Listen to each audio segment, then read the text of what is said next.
National traditions are supposed to be ancient customs passed down through generations with deep cultural meaning. These traditions started because someone thought it would be funny. 1. The Cooper's Hill cheese. Rolling in England started when someone sarcastically suggested chasing cheese down a dangerous hill. In the early 1800s in Gloucestershire, locals gathered on Cooper's Hill for a spring festival.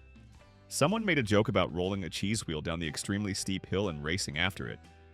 The hill has a 1-in-1 gradient, nearly vertical in places. Someone actually did it as a laugh. It was absurd and dangerous. People watching thought it was hilarious. The next year, more people wanted to try. What started as one person's joke became an annual event. By the 1900s, it was an established tradition. Today, thousands of spectators watch dozens of competitors chase an 8-pound cheese wheel down the hill at speeds up to 70 mph. Injuries are common. Broken bones, concussions, sprains happen every year. Medical teams stand by. The cheese usually wins because it's essentially a 70-mile-per-hour projectile down a near cliff. Participants tumble, roll, and crash chasing it. It's been officially discouraged by local authorities due to injuries, but people do it anyway. It's now internationally famous with competitors from around the world. The tradition has continued for over 200 years.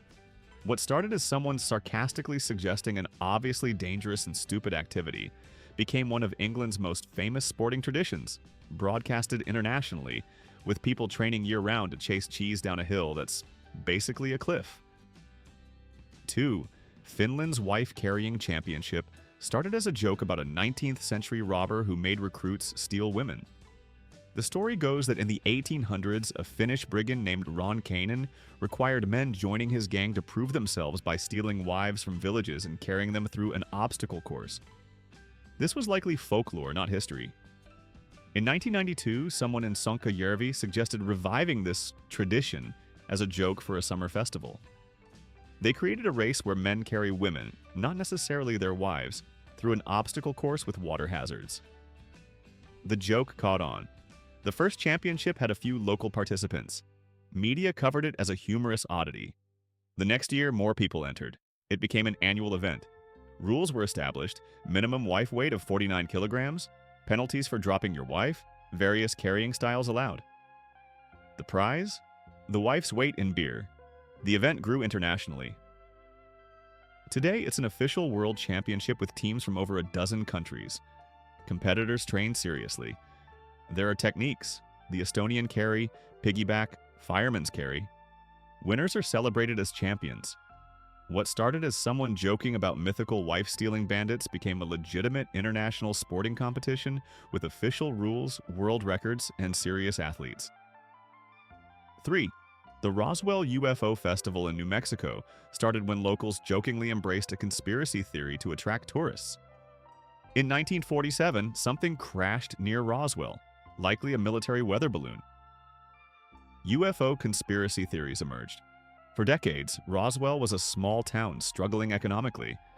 In the 1990s, facing economic decline, some residents jokingly suggested leaning into the alien conspiracy as a tourist gimmick.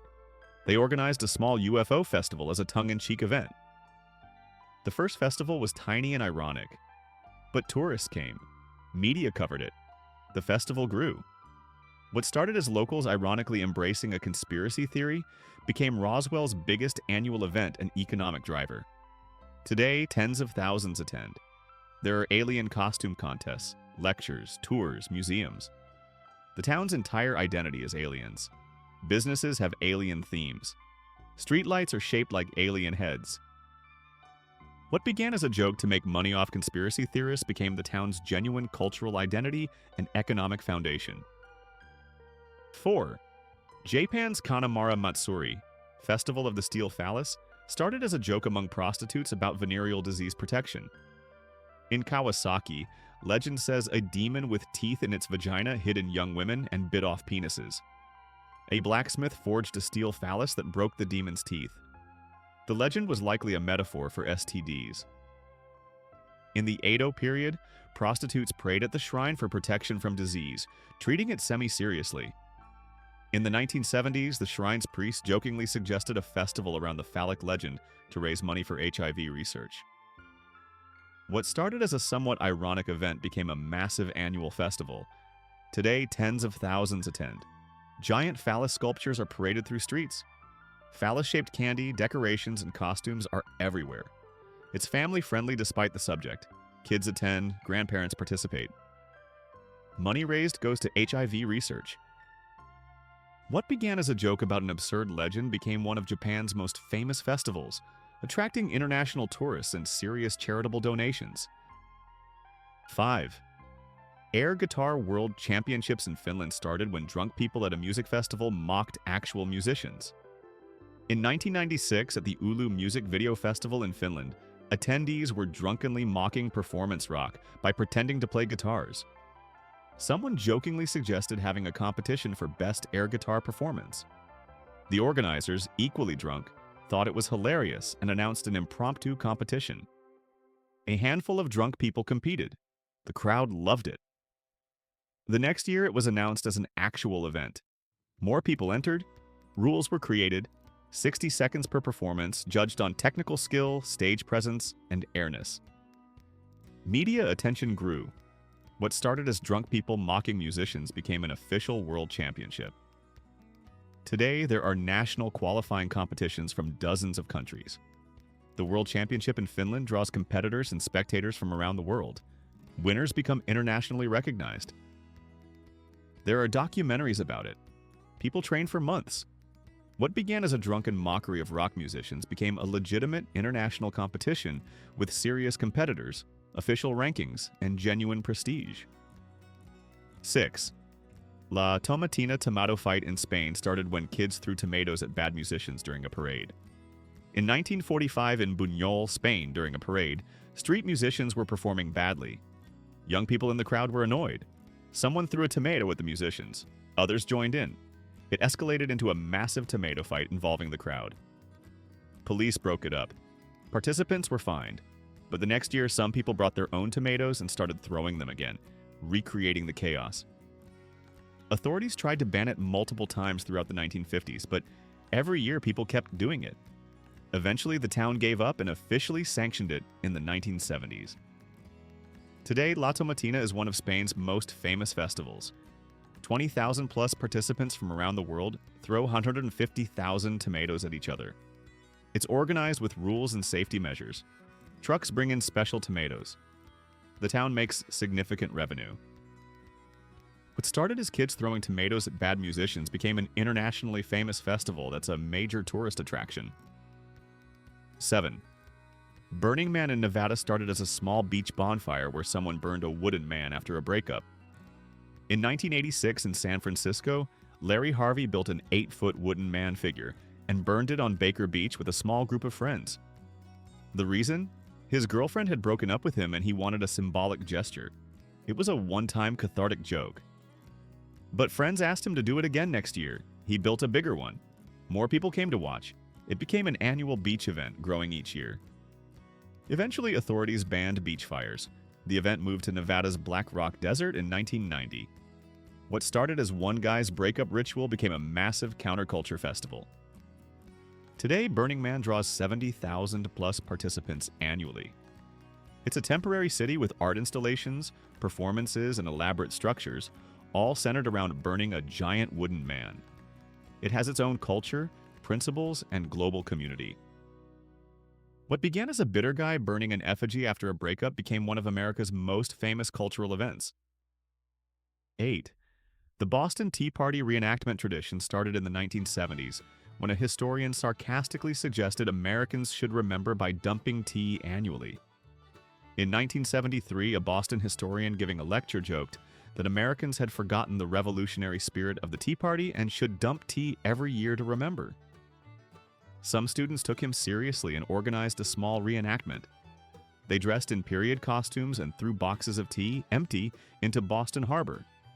It was meant to be a one-time educational stunt, but it got media coverage. The next year, more people wanted to participate. It became an annual event. Today, the Boston Tea Party ships and museum hosts elaborate reenactments with actors, historically accurate ships, and theatrical performances. Thousands of tourists attend annually. It's a major tourist attraction. What started as a historian's sarcastic suggestion became an official annual tradition and tourist industry. 9. Groundhog Day in Punxsutawney started when newspaper editors made up the idea that a groundhog could predict weather as a joke story. In the 1880s, German immigrants in Pennsylvania had traditions about animals predicting weather. In 1887, a Punxsutawney newspaper editor wrote a joke article claiming that a local groundhog named Phil had emerged and predicted the weather. It was satire. Obviously, animals can't predict meteorological patterns, but readers thought it was real or chose to play along. The next year, another joke article appeared. It became a running gag in the local paper. Eventually, people started gathering for Groundhog Day as a tongue-in-cheek event. Over decades, it grew. Today, Punxsutawney Phil's Groundhog Day is internationally famous. Tens of thousands attend.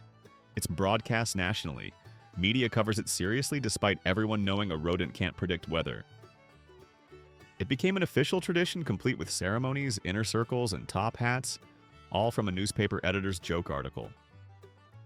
10. The Gävle goat in Sweden started when city planners built a giant straw goat expecting it to be burned as a joke. In 1966, Gävle, Sweden erected a giant straw goat as a Christmas decoration. City planners knew Sweden had traditions of burning old Christmas decorations. They jokingly wondered how long before someone burned the goat. On New Year's Eve that year, someone did burn it. City officials were mad but rebuilt it the next year. It burned again. This became a pattern. City builds goat, someone burns it, city rebuilds next year. What started as officials joking about whether it would burn became an unofficial tradition of trying to burn it versus trying to protect it. Over 50-plus years, the goat has been burned, destroyed, or vandalized over 38 times despite guards, cameras, and fences. International arson attempts have been documented. It's now a famous Swedish tradition, betting on whether the goat survives Christmas. What began as city planners making a joke about vandalism became an actual cultural tradition of competitive goat burning versus goat protecting. 11. Spam musubi in Hawaii started when a cook jokingly put spam on rice as an insult to American military food. During WHU, spam was ubiquitous in Hawaii due to military presence.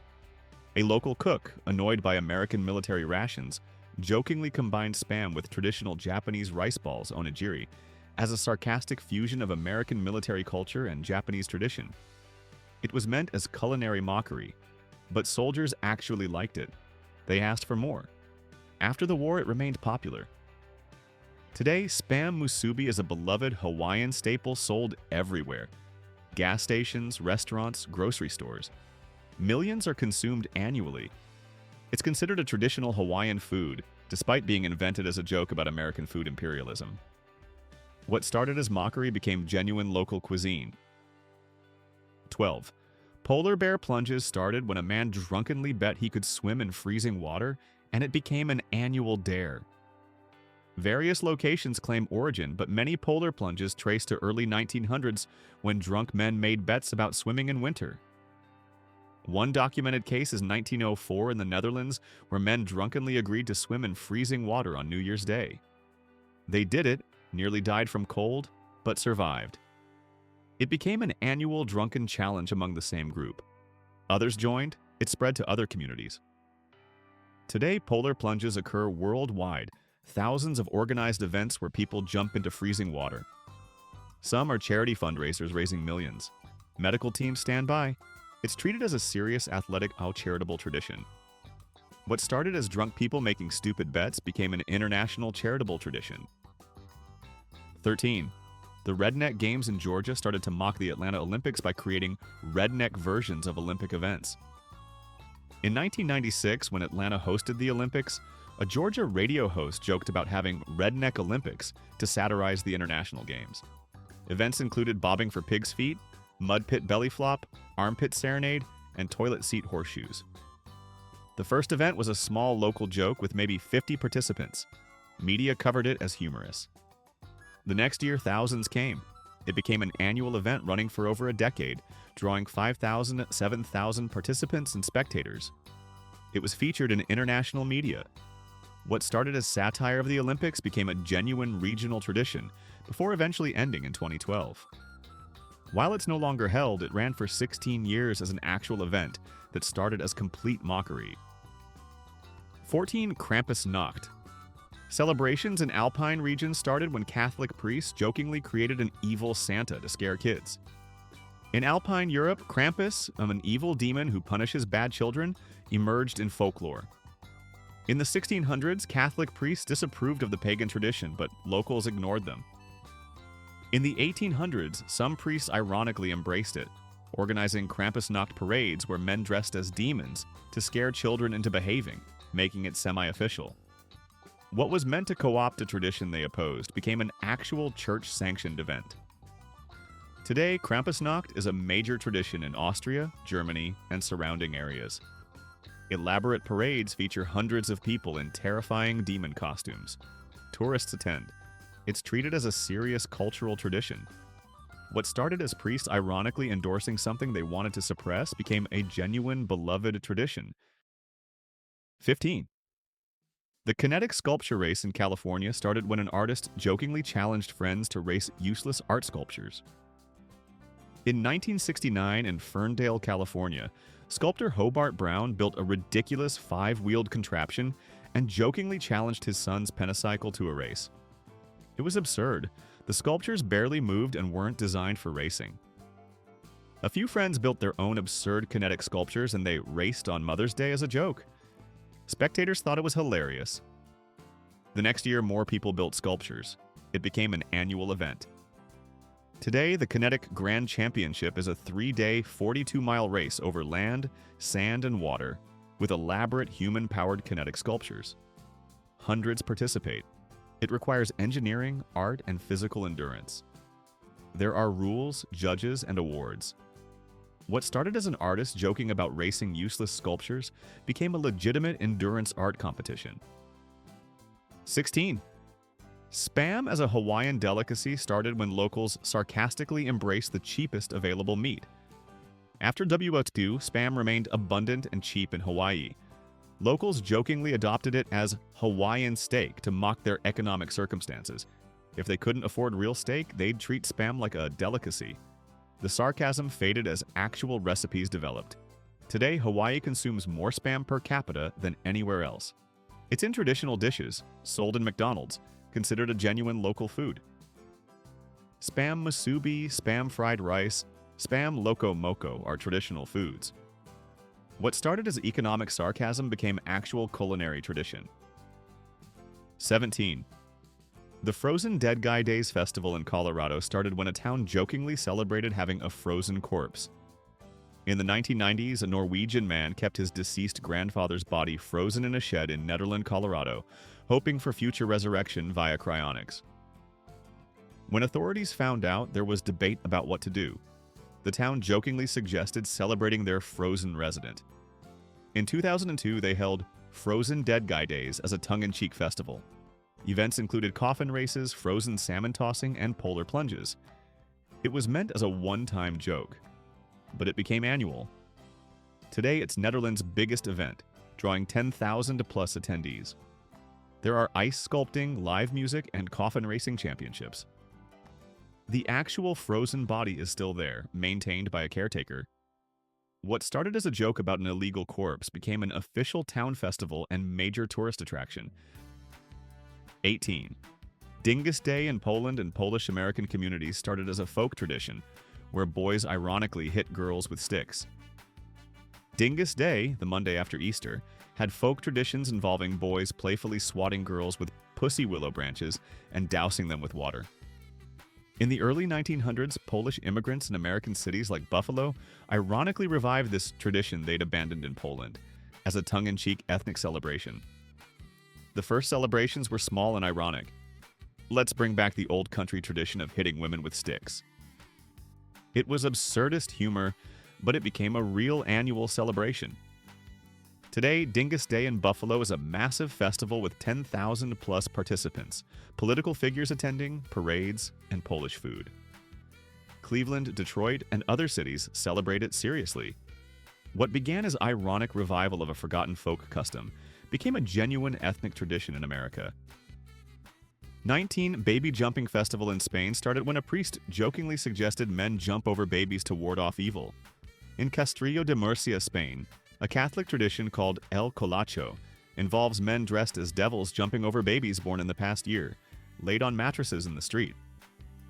According to legend, this started in the 1620s when a priest jokingly said that to cleanse babies of original sin, devils should jump over them.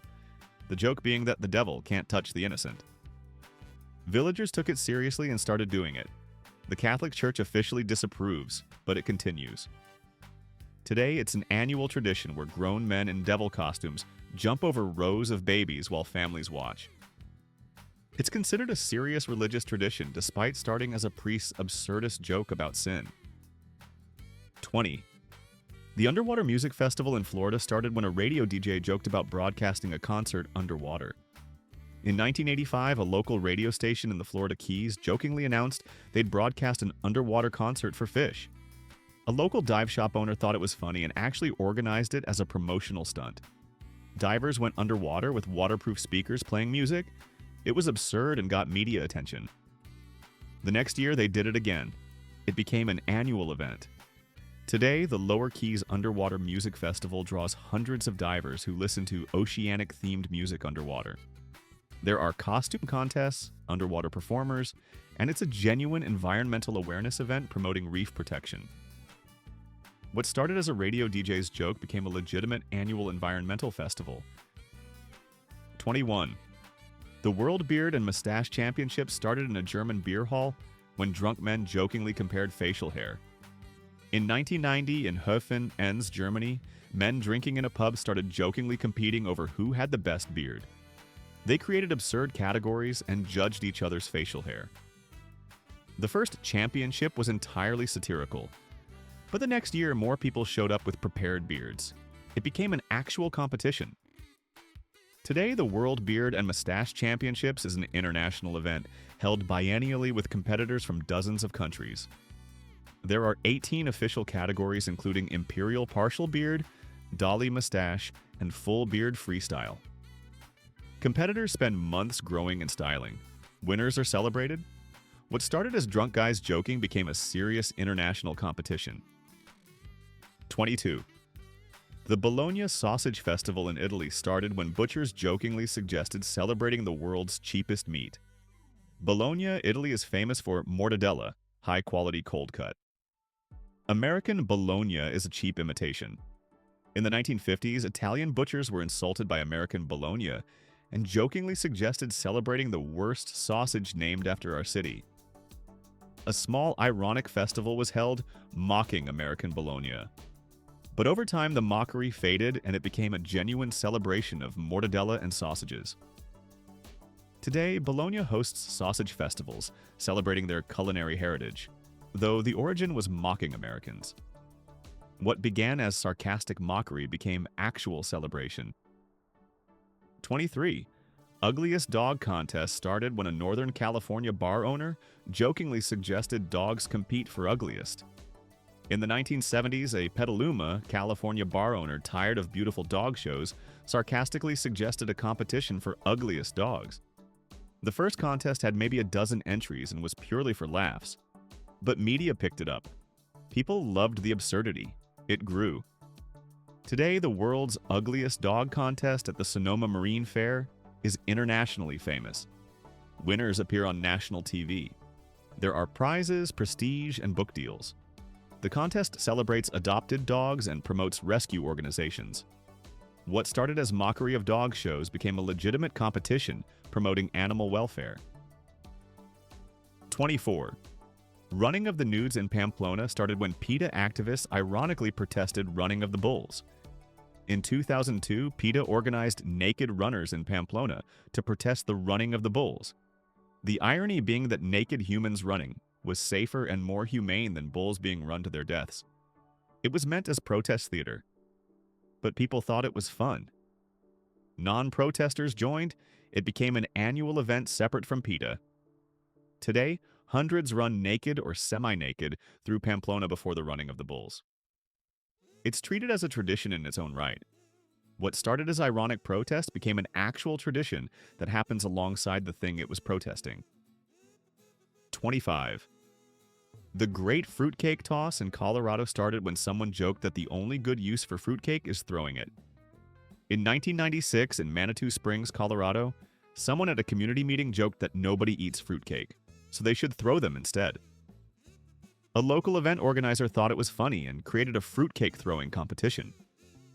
Participants bring unwanted fruitcakes and launch them using catapults, trebuchets, or by hand. There are distance and accuracy competitions. The first event was tiny and ironic. Today, the Great Fruitcake Toss is an annual event with hundreds of participants. There are rules, judges, engineering competitions for best launching device. What started as a joke about fruitcake being inedible became a legitimate throwing sport. 26. Crying baby competition in Japan started when a shrine priest jokingly said crying babies would scare away demons. At Sensoji Temple in Tokyo, the Nakizumo festival involves sumo wrestlers holding babies and trying to make them cry, with the first loudest crier winning. Legend says a priest in the 1600s joked that crying babies scared demons, and if sumo wrestlers, the strongest men, held babies who cried, it would provide ultimate protection. What was likely a joke became a 400-year tradition. Today, parents line up to have their babies held by sumo wrestlers who make faces and shout to make the babies cry. It's treated as a blessing and honor. What started as an absurd joke about crying babies scaring demons became a cherished cultural tradition. 27. The Iditarod shopping cart race in New York started when bike messengers jokingly mocked the Iditarod. In 1994, New York bike messengers created a satirical version of Alaska's Iditarod dog sled race using shopping carts. Teams of 5 people would push one person in a shopping cart through an urban obstacle course, often while drinking. It was completely illegal: stolen shopping carts, public drinking, blocking traffic. The first race was a small underground joke, but it grew. At its peak, 300-plus teams participated. Police cracked down repeatedly. It moved to different cities. It was banned in New York in 2008, but it continues in other cities as an underground event. What started as bike messengers making fun of dog sledding became a multi-city underground sporting tradition. 28. SantaCon started when San Francisco activists ironically dressed as Santa to mock consumerism. In 1994, the Cacophony Society organized 20 people to dress as Santa and act drunk and disorderly in public, satirizing Christmas commercialism. It was anarchist performance art. The point was that Santa was capitalism's mascot. The first event was small political theater, but people liked dressing as Santa and drinking. It spread to other cities. The political message was lost. Today, SantaCon happens in 300-plus cities worldwide with thousands of participants. It's criticized as a drunken pub crawl. The original activists disavow it. What started as anti-capitalist protest art became exactly what it was satirizing: a commercialized drinking event. 29. Adult Soapbox Derby in Ohio started when organizers joked about adults racing kids' soapbox cars. The All-American Soapbox Derby in Akron, Ohio was for children. In the 1930s, someone joked, "What if grown adults raced in soapbox cars?" as obviously absurd. In the 1970s, someone actually organized it. Adults built soapbox cars and raced down Derby Downs. It was meant as parody, but it was fun. Today, there's an official First Energy All-American Soapbox Derby that includes adult divisions. Grown adults engineer sophisticated soapbox cars and compete seriously. What started as a joke about adults doing kids' activities became a legitimate adult sport with engineering and competition. 30. Testicle Festival in Montana started when ranchers jokingly suggested celebrating Rocky Mountain oysters. Montana ranchers castrating cattle would cook the testicles, Rocky Mountain oysters, as food. In the 1980s, someone sarcastically suggested a festival celebrating bull testicles. The first event was a small, ironic gathering, but people came from out of state to try testicles. It grew. At its peak, Montana's Testicle Festival drew 15,000 attendees for fried testicle eating, drinking, and entertainment. Other states started their own. While the original Montana Festival ended in 2016, versions continue in other states. What started as ranchers joking about the weirdest festival possible became actual multi-state testicle eating festivals. 31. Office chair. Racing started when bored office workers jokingly raced chairs down a street. In Olten, Switzerland in 2000, office workers on lunch break jokingly suggested racing their office chairs down a hill. A few people did it as a one-time laugh. Someone filmed it. It went viral locally. The next year, people organized an actual race with rules. Today, the Office Chair World Championships in Olten draw 150-plus teams racing specially modified office chairs at high speeds. There are qualifying heats, safety requirements, and international participants. Germany, Japan, and other countries hold national championships. What started as bored workers racing chairs became an international sporting championship. 32. The Bognor Birdman competition in England started when a pub owner jokingly said he'd pay anyone who could fly off the pier. In 1971 in Bognor Regis, a pub owner bet people couldn't fly off the pier using homemade flying machines. It was meant as a joke. Obviously, people can't fly. A few people built absurd contraptions and jumped off the pier, immediately falling into the water. It was hilarious. The next year, more people tried. It became an annual event. Today, the International Bognor Birdman competition draws serious competitors building legitimate human-powered flying machines. There's a $30,000 prize for flying 100 meters. Aerospace engineers compete. What started as a pub bet about an impossible task became a legitimate human-powered flight competition advancing aviation technology. 33. The stiletto run started when women sarcastically suggested running a marathon in heels to mock beauty standards. In Amsterdam in 2009, women jokingly organized a race in high heels to satirize beauty culture, forcing women into uncomfortable shoes. The first race was small and ironic. About 100 women ran 100 meters in stilettos as performance art. But it was fun. Other cities copied it. Today, stiletto races occur in dozens of cities worldwide as organized competitions with prizes, qualifying heats, and thousands of participants. Some participants train. What started as feminist satire became actual competitive running in heels, arguably reinforcing what it was mocking. 34. The Bog. Snorkeling championship in Wales started when a pub regular joked about swimming through a peat bog. In 1985 in Llanrydid Wells, Wales, at a pub, a patron joked about snorkeling through the disgusting local peat bog. The landlord took it seriously and cut a trench through the bog. The first bog snorkeling competition had a handful of participants swimming through muddy bog water using snorkels and flippers. It was absurd, but it got media attention. Today, the World Bog Snorkeling Championship draws hundreds of competitors from dozens of countries swimming 120 yards through muddy bog water. There's a world record. People train for it. What started as a pub joke became an international competitive sport. 35. Extreme ironing started when a British man jokingly combined boring chores with extreme sports. In 1997, Phil Shaw from Leicester, England sarcastically decided that if he had to iron his clothes, he'd do it while rock climbing to make it extreme. He took an ironing board up a mountain and ironed while climbing. He did it as a joke about making mundane tasks exciting. Friends thought it was hilarious. They started ironing in extreme locations, underwater, while skydiving, while skiing. It became a movement. Today, extreme ironing has international competitions, a world championship, and practitioners worldwide. People iron on mountaintops, underwater, while base jumping. What started as one guy's sarcastic response to household chores became an actual extreme sport. 36. Worm charming championships in England started when biology students joked about who could attract the most worms. In 1980, at a school in Cheshire, England, biology students were learning about earthworms. Someone joked about having a competition for who could get the most worms to surface. They actually did it.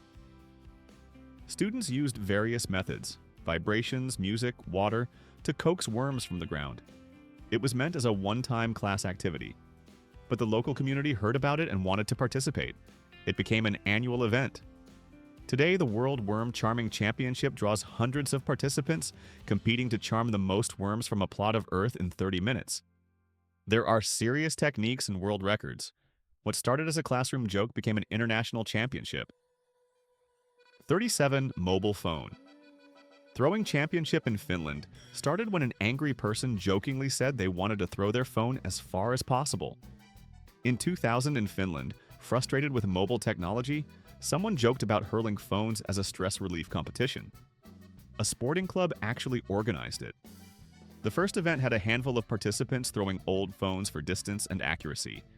It was ironic commentary on technology frustration, but it was fun. It became annual. Today, the Mobile Phone Throwing World Championship in Finland draws international competitors. There are official categories, world records, and serious athletes.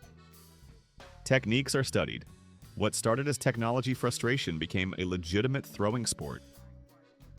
38. The Empty Orchestra Festival started when karaoke was sarcastically described as important art. In various cities, karaoke enthusiasts ironically started treating karaoke as high art, organizing festivals with judges, categories, and awards. What began as mockery of talent competitions became actual competitive karaoke championships. Today, karaoke world championships exist with serious competitors training, vocal coaches, and significant prizes. What started as ironic treatment of drunk singing became legitimate musical competition. 39. Burning Snowman Festival in Switzerland started when someone joked about burning a snowman like Burning Man. After hearing about Burning Man in Nevada, Swiss locals jokingly suggested creating a winter alpine version with a giant snowman instead of a wooden man. In 2010 in Arosa, they built a 30-foot snowman and burned it. The contrast of burning ice where snow was absurdist, but people loved it. Today, the Burning Snowman Festival is an annual event in Arosa, with art installations, performances, and the ritual burning of a massive snowman. Thousands attend. What started as a joke about burning ice became a genuine cultural festival. 40. Goat mayor elections in several U.S. towns started when residents jokingly nominated animals to mock corrupt politicians. In Lajitas, Texas in the 1980s, frustrated with politicians, residents jokingly elected a goat named Clay Henry as mayor to satirize human leaders. Clay Henry served for years. When he died, Clay Henry II and III succeeded him. Other towns copied it. Today, several American towns have had animal mayors, dogs, cats, goats, elected originally as jokes about politicians, but now genuine local traditions, with elected animal mayors taken semi-seriously.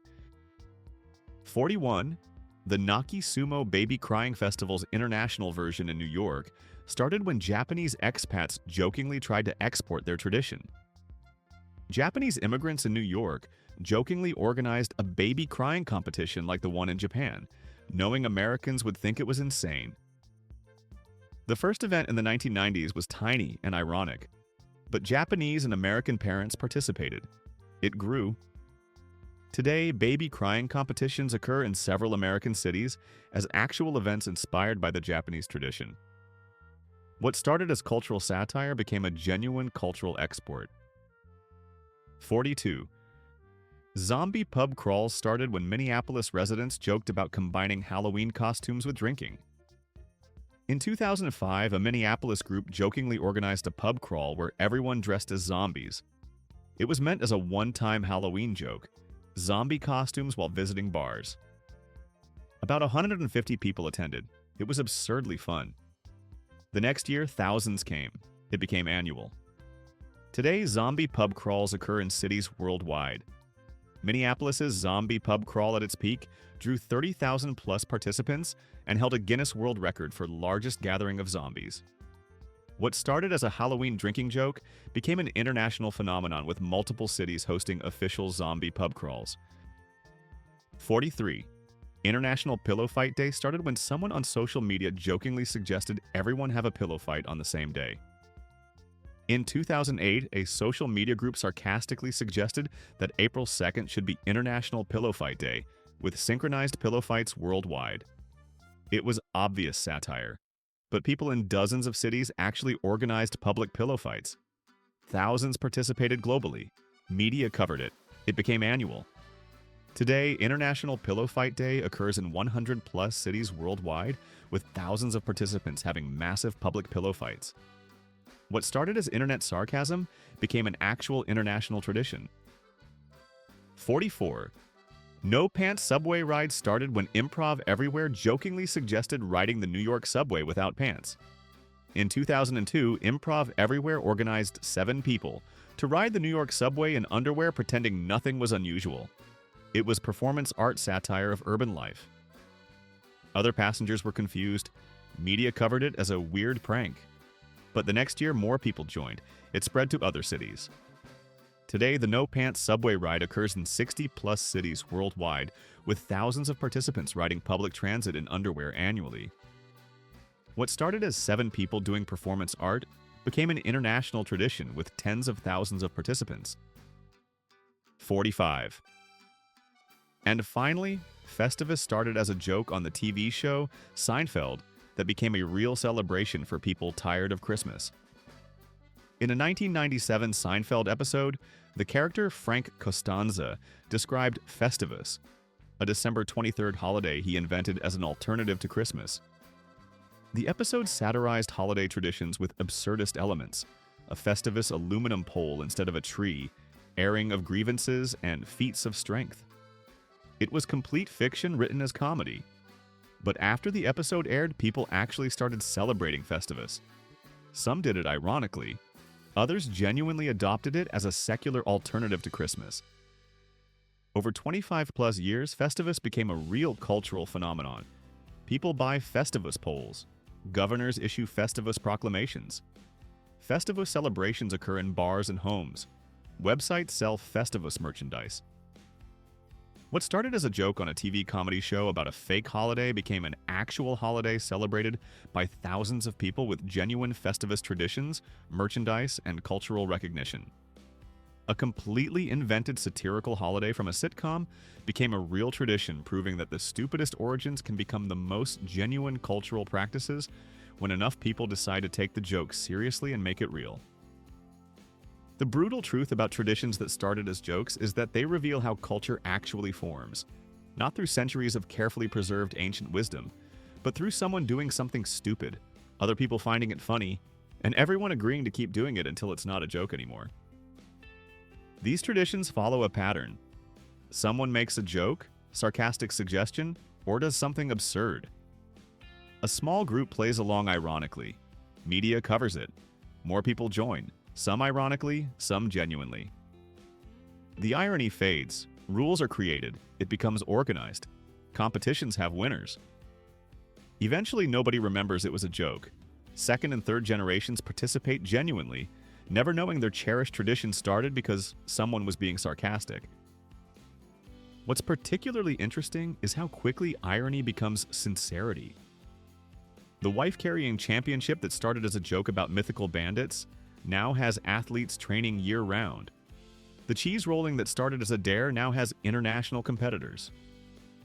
The air guitar championship that mocked musicians now has people who dedicate themselves to becoming world champion air guitarists. Once enough people participate, the joke becomes real. Some of these traditions became better than what they were mocking.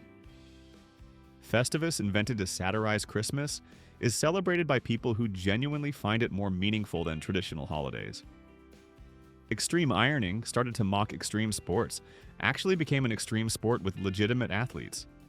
The Redneck Games, created to mock the Olympics, provided community entertainment and local pride.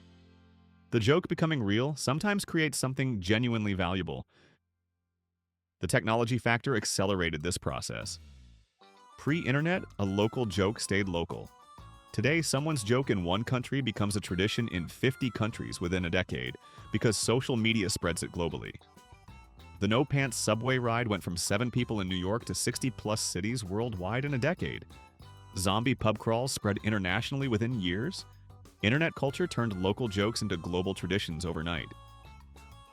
There's also a beautiful absurdism to this. Humans will do literally anything if enough other humans are also doing it. Jump off piers pretending to fly? Sure. Race office chairs down hills? Why not? Throw mobile phones competitively? Absolutely. Make babies cry for good luck? Of course, we're social animals who will embrace any tradition, no matter how stupid its origin, once it's established. The origin doesn't matter. the shared experience does. Subscribe if you want to remember that most traditions started stupidly, that the difference between a joke and culture is just time and repetition, that your cherished cultural practice probably began because someone was being sarcastic and others took them seriously, and that the stupidest idea you have today might be your grandchildren's sacred tradition tomorrow, if enough people decide to keep doing it until the joke becomes real and nobody remembers. It was ever funny.